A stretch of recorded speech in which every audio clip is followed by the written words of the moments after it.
The next function we're going to look at is the absolute function, or the ABS function. Now the absolute function calculates the value of a number regardless of whether it's a positive or negative number. This means that it doesn't matter if the number you're using is a negative or positive number. If it's wrapped into the absolute function, that number will display as a positive. And this is useful for processes or reports where negative numbers just aren't valid.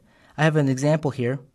And in this example, I've got a table that has required length and actual length. And what I'm trying to do here is show a report that shows a difference, an error percentage. And the error percentage is based on the difference between actual and required length.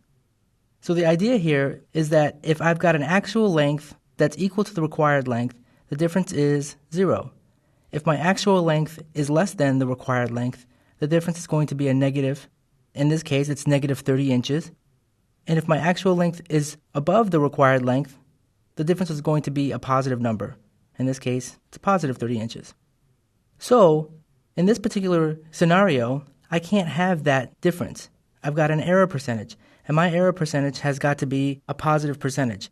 So, for example, in this third record, my difference is 30. That's an error percentage of 25%.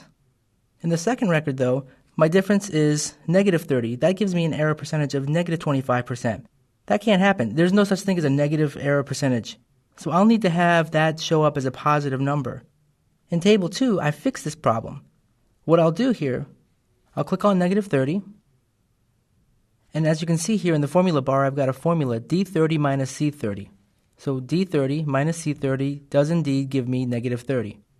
So what I'll do, I'll wrap this particular formula in the ABS function, absolute. So I enter ABS, open parentheses, I put my formula in, and then close the parentheses. I'll press enter. So as you can see now, the difference is 30 inches.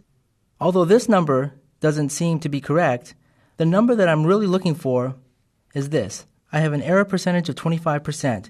It doesn't matter if it's 25% short or long, the required length is not being met. So I have an error percentage of 25%.